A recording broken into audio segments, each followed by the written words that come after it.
আসসালামু আলাইকুম বন্ধুরা, কেমন আছেন সবাই? চলে এলাম গোল্ডেন স্টার পার্ক। কি আসে বিষয়, কত টাকা লাগে, কিভাবে প্রবেশ করতে হয়, টিকিট কত, বিস্তারিত পরবর্তীতে জানাবো ইনশাআল্লাহ। এত সুন্দর একটি পার্ক এটি, গোল্ডেন স্টার পার্ক। উপরে রং বেরঙের ছাতা দিয়ে নির্মিত এবং বিভিন্ন ডিজাইন, বাচ্চাদের খেলার মতো অনেক সুন্দর সুন্দর এখানে আকর্ষণীয় জায়গা রয়েছে। রাত্রবেলা আরও সুন্দর লাগে, ফুলের টবে ভরপুর, বিভিন্ন সৌন্দর্য। তারপর হচ্ছে বালতি থেকে গাছ বের হচ্ছে, অনেক সুন্দর একটি দৃশ্য। তারপর হচ্ছে আপনার লাইটিং করা বিভিন্ন কারুকার্য। তারপর হচ্ছে আপনার হ্যাঙ্গারের মতো অনেক গাছ, সেখানে লাইটিং করা। চতুর্পাশে ফুল গাছ, গাঁদা ফুল, গোলাপ ফুল, বিভিন্ন প্রকারের ফুল গাছ রয়েছে। এবং সেখানে শিশুদের খেলনার জন্য একটা চরকি রয়েছে, আকর্ষণীয়।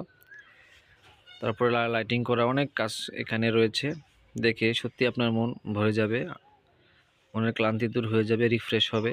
বিভিন্ন আকর্ষণীয় যা স্পট এখানে রয়েছে, যত দেখবেন ততই ভালো লাগবে। বিভিন্ন প্রকারের ফুল গাছ অনেক। ভিডিওটি দেখার জন্য সবাইকে ধন্যবাদ। আসসালামু আলাইকুম।